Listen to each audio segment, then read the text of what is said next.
Tonight I'm going to talk about Ghislaine Maxwell, socialite, Oxford graduate, suspected madam of underage girls for Jeffrey Epstein's paedophile network, and surely the name causing the most concern in royal circles since Wallis Simpson, or Peter Townsend, or Kathleen Stark, or Sarah Ferguson, or Camilla Parker Bowles, or James Gilby, or James Hewitt, or Dodi Fayed, or Sophie Taylor. My word, the royal family really do seem to stack up unfortunate liaisons with alarming ease.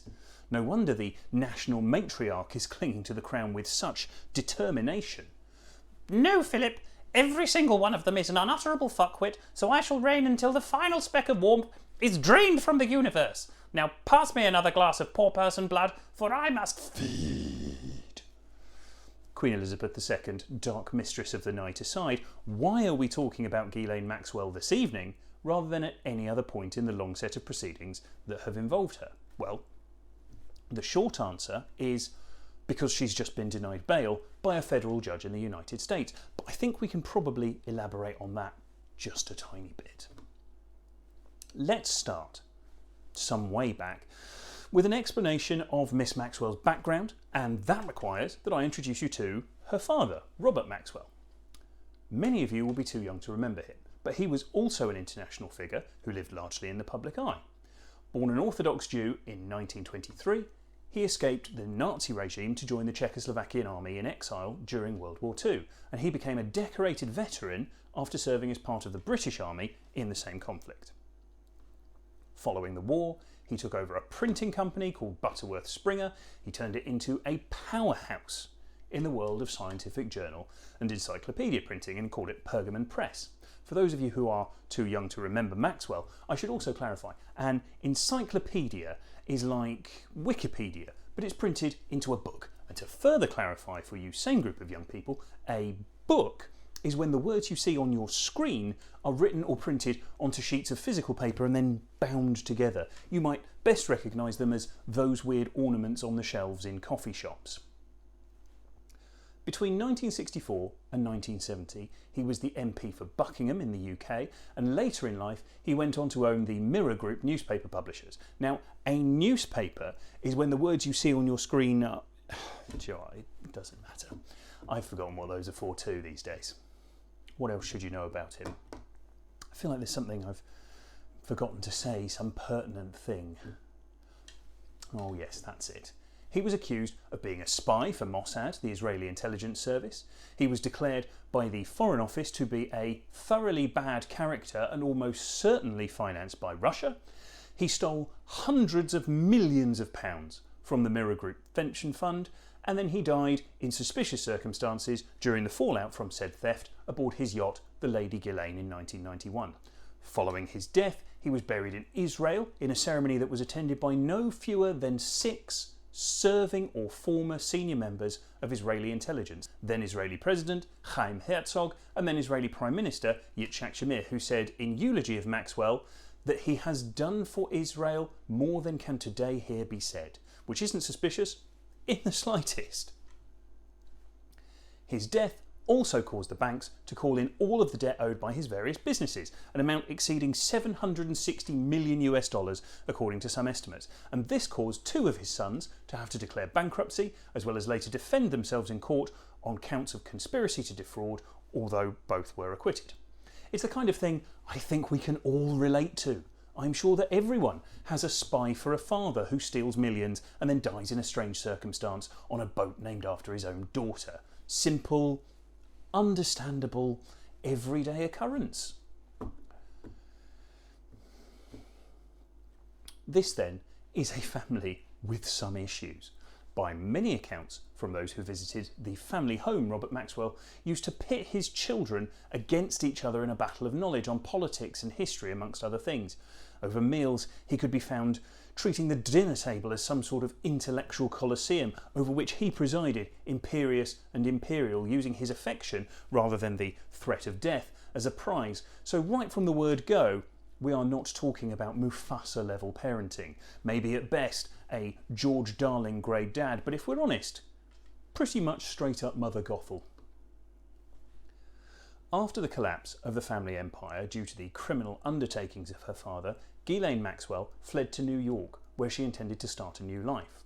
Now, one would imagine that the shift from social darling to pauper in New York City would be incredibly jarring for young Ghislaine, and it's possible that it was.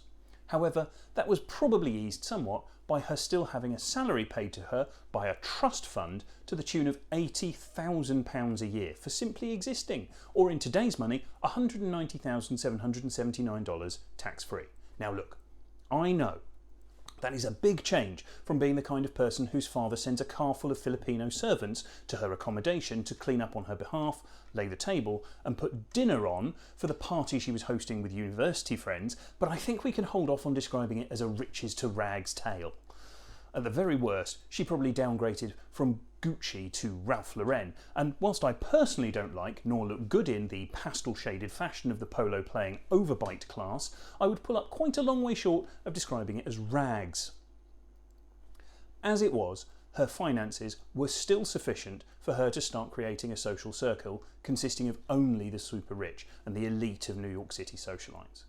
This was done, at least in part, through one of her early connections on reaching the city, a young man who came from very modest backgrounds, who had lied on his CV to get a high-rolling financier's job at Bear Stearns, who made millions running a Ponzi scheme, and who further boosted his wealth by allegedly stealing from the owner of Victoria's Secret, convicted procurer of underage sex, Jeffrey Epstein. This, then, back in the early 90s, is our already damaged Anakin Skywalker getting taken under the wing of the Emperor, Ewan McGregor, watching on helplessly. Epstein's friendship/business arrangement/sexual liaison with Ghislaine opened back up for her all of the doors that she had thought so rudely shut in her face following the implosion of the Maxwell name. He was the in vogue millionaire at the heart of the New York City scene. His contacts were in every field the young socialite could hope to engage with: finance, film, fashion, pharmaceuticals, politics. Sorry, I ran out of alliterations. But what this means is that if one goes back to the 90s and 2000s and looks through the photos from New York City, if one goes through every major event that had almost anyone rich or famous at it, if one searches either front and centre or just at the periphery, chances are good one finds Ghislaine Maxwell. Here she is with Rolling Stones frontman Mick Jagger and art mogul Larry Gagosian. Here she is with the actors Jessica Capshaw and Denise Richards. Here she is with supermodel Naomi Campbell. Here she is with PayPal, SpaceX and Tesla founder Elon Musk. And here she is in what has become one of the most well-known photos of this entire debacle, with a man who admits to sexually assaulting women. And Jeffrey Epstein.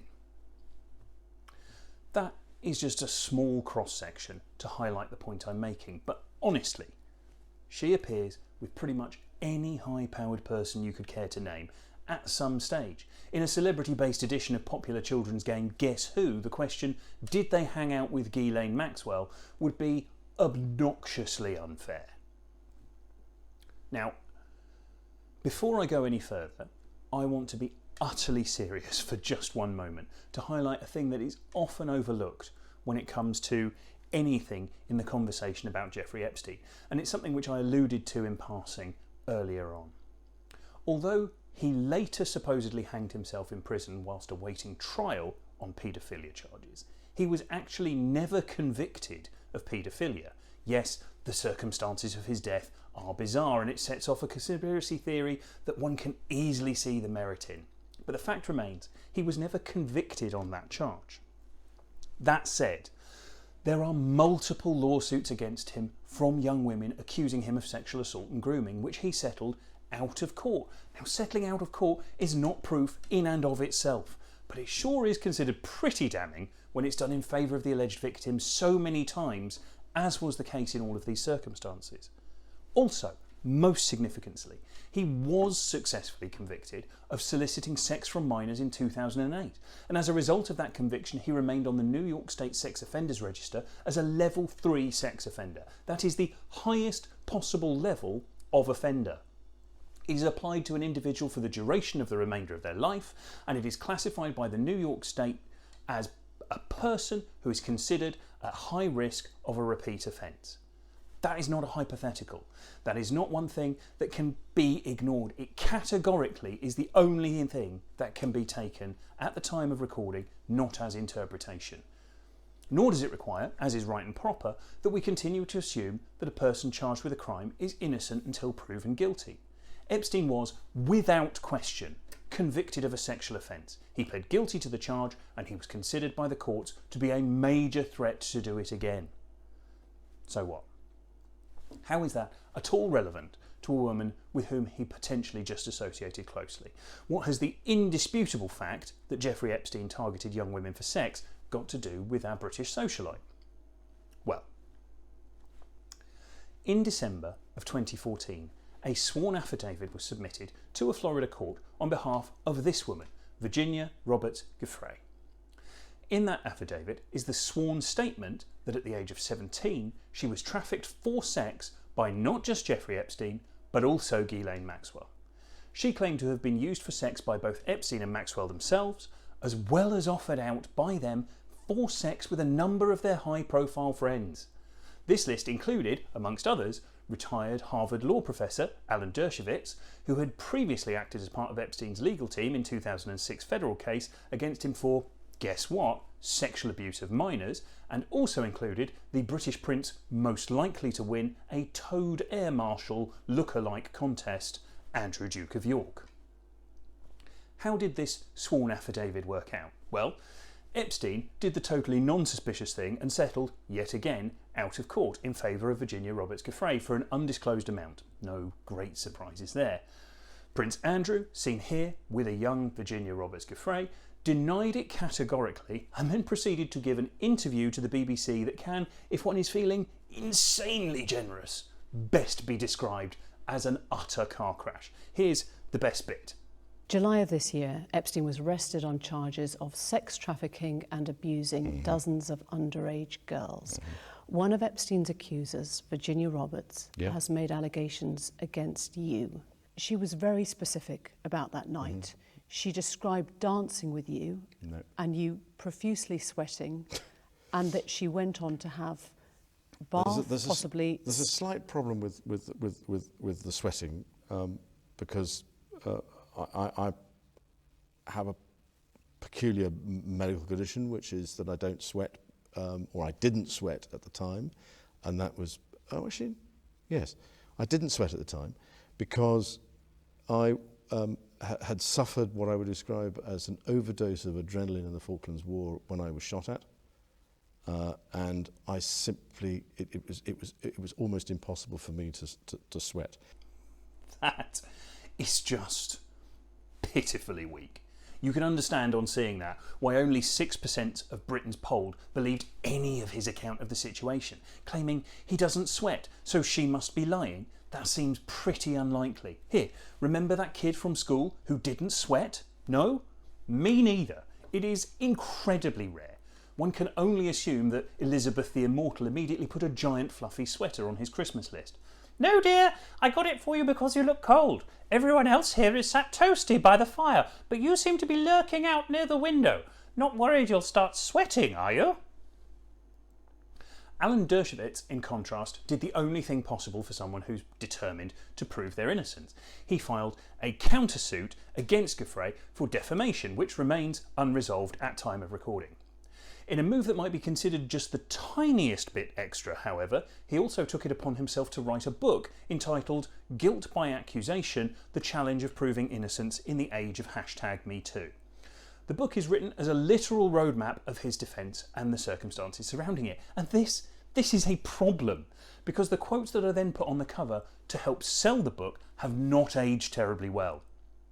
Israeli Prime Minister Benjamin Netanyahu was under investigation by Israeli intelligence. He has since been indicted for breach of trust, accepting bribes and fraud. In fact, his trial resumed today, the 19th of July. Owen Kotler is accused of using his position to further anti-Palestinian sentiment. Eli Wiesel is himself accused through the Me Too movement of sexual assault at a Jewish community event in 1989. And Ted Cruz, well, it's Ted Cruz. That was never a good choice. As for Maxwell, she simply stated in public that Virginia Roberts Giuffre was a liar. This, as it turns out, was a textbook example of what not to do when your boyfriend has just settled out of court with the person who claims you trafficked them for sex syndrome. Giuffre immediately filed a defamation suit against Maxwell on the basis that she was not, in fact, a liar. Now that's all well and good, except Ghislaine Maxwell did as her lover had done and settled out of court in favour of Miss Roberts Giuffre. Now look, I know that it is technically possible that those settlements made out of court can be made by innocent parties. I know that. I understand. Obviously, it clearly can happen. Intellectually, I accept this, and I believe it to be true. But come on, people. That is not setting the stage for the public believing anything that you say. For Ghislaine Maxwell, that settlement would be the beginning of the unravelling of her 2.5 decades of high living. She wasn't photographed at any more events. She vanished from the social circle that had been her whole existence and life raft after her father died.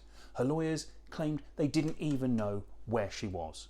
From that point on, she became constantly embroiled in suits claiming she was directly involved in Epstein's sex trafficking. So much so that she became known as his madam, the enabler responsible for securing the young women for either him or his friends.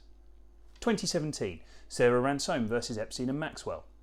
Miss Ransome claimed that Ghislaine Maxwell had hired her to give massages to Epstein and then threatened her with physical harm and the ruination of her career if she didn't agree to the sexual demands of the pair, settled out of court, 2018.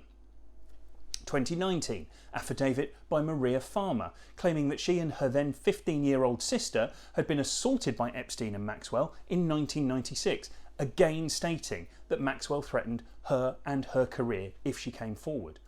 2019, a sworn affidavit claiming that an unnamed woman identified as Priscilla Doe had been recruited by Maxwell with step-by-step instructions on how to provide sexual services for Epstein. Also 2019, Annie Farmer, sister of Marie Farmer, comes forward accusing Maxwell and Epstein of rape, battery and false imprisonment. 2020 claims by another unnamed woman that she was recruited in 1994, aged then 13, by Maxwell and then subjected to 4 years of sexual assault by Epstein and Ghislaine, both overseeing it and actively participating in it.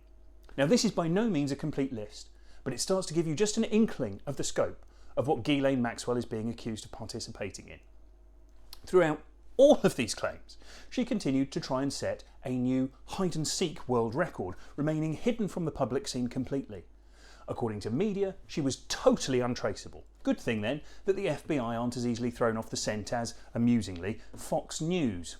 At the beginning of this month, she was arrested on charges including enticing minors, sex trafficking and perjury.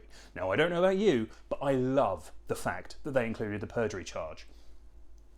We're pretty sure that you sold unsuspecting vulnerable young women to a rich paedophile and his pervert pals, but also, and this is important, we think you're a liar.